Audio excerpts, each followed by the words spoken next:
Assalamualaikum warahmatullahi wabarakatuh. Saya Sakia Zara dari kelas R1D Pendidikan Ekonomi dengan NPM 2021-1450-0326. Presentasi ini ditujukan untuk memenuhi tugas akhir kedua mata kuliah Bahasa Indonesia.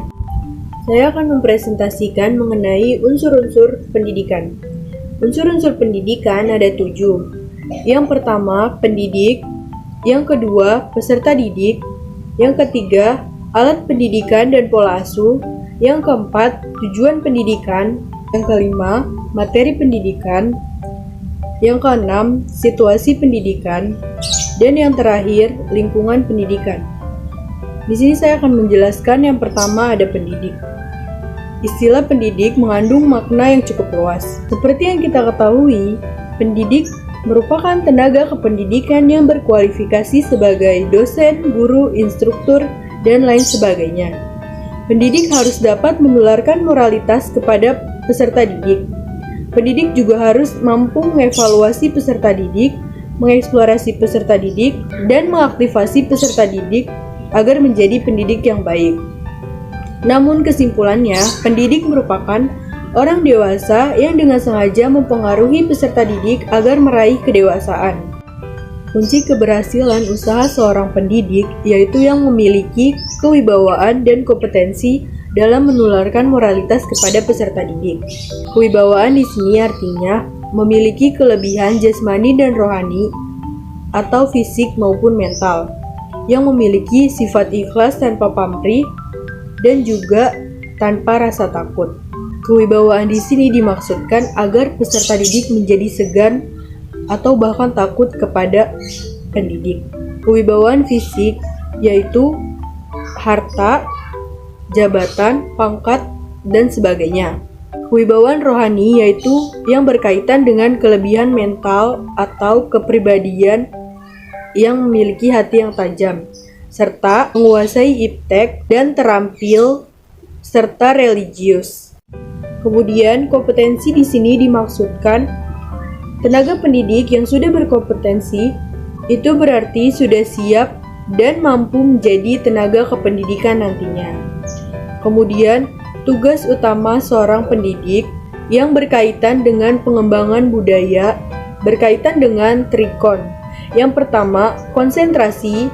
Yang kedua, kontinu, dan yang terakhir, konvergen. Konsentrasi di sini yaitu pendidikan harus berkonsentrasi pada budaya sendiri, karena budaya itu harus diwariskan dan dipertahankan. Kemudian ada kontinu. Pendidikan harus dikembangkan secara terus-menerus.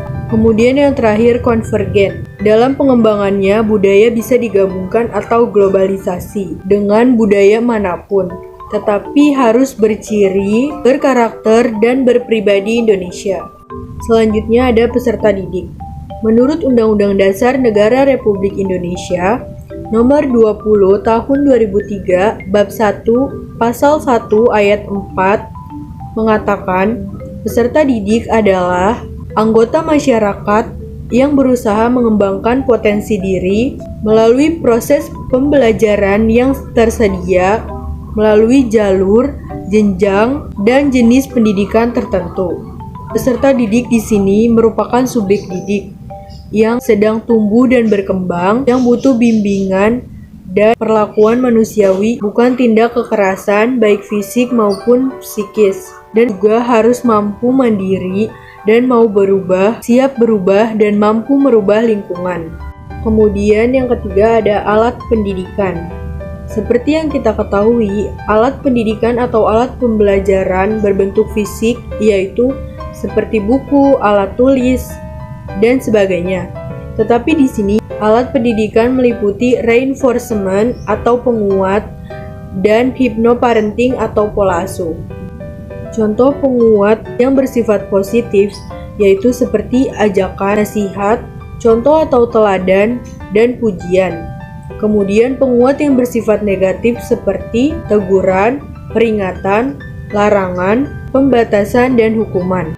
Kemudian hypnoparenting atau pola asuh meliputi pola asuh otoriter, yaitu biasanya pendidik yang was-was atau khawatir kalau anak didiknya gagal, sehingga peserta didik tidak mampu mandiri. Kemudian ada pola asuh liberal. Pola asuh liberal yaitu memberikan kebebasan kepada anak.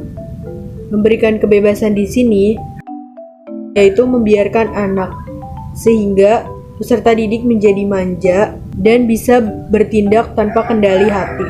Kemudian ada pola asuh demokratis, yaitu pola asuh yang terpuji, yang memiliki sikap saling terbuka, saling mendukung, dan memutus tindak pendidikan bersama.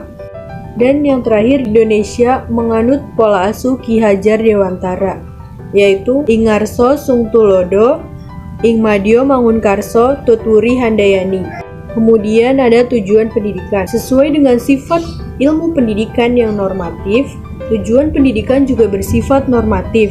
Tujuan normatif artinya tujuan pendidikan yang selalu mengandung norma yang memaksa. Kata memaksa di sini berarti tidak bertentangan dengan perkembangan peserta didik, karena norma-norma tersebut dapat diterima oleh masyarakat luas sebagai nilai-nilai yang terpuji. Kemudian ada materi pendidikan. Materi pendidikan secara garis besar meliputi ilmu, keterampilan, dan kecakapan dan sikap. Dengan kata lain, dapat dikatakan bahwa materi pendidikan adalah iptek, nilai atau norma, seni, dan keterampilan.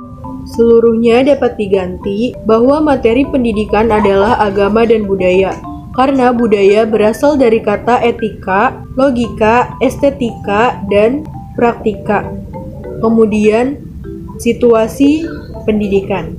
Suatu keadaan dapat dikatakan situasi pendidikan karena adanya pendidik, peserta didik, dan tujuan materi pendidikan. Itu sebabnya pendidikan bisa terjadi di mana saja. Tidak hanya terjadi di sekolah atau rumah, dapat terjadi selama 24 jam sepanjang hayat. Proses pendidikan mengacu pada strategi pembelajaran, metode, dan teknik belajar. Di dalam proses pembelajaran terjadi interaksi edukatif antara pendidik dan peserta didik, di mana pendidik harus mampu menyampaikan pesan kepada peserta didik. Yang terakhir ada lingkungan pendidikan. Sesungguhnya perkembangan manusia mengalami dua hal secara bersamaan, yakni perkembangan dan kematangan. Kematangan di sini diperoleh akibat tumbuhnya usia anak, sedangkan perkembangan dapat diperoleh melalui belajar. Kegiatan belajar dilakukan karena manusia didesak oleh usaha menyesuaikan diri dengan lingkungan. Karena lingkungan berubah terus-menerus, maka belajar pun harus terus-menerus sampai manusia tidak lagi bersentuhan dengan lingkungan, yakni pada saat tutup usia. Saya akhiri. Sekian presentasi dari saya. Mohon maaf apabila dalam penyampaian kurang jelas karena saya masih dalam tahap belajar. Wassalamualaikum warahmatullahi wabarakatuh.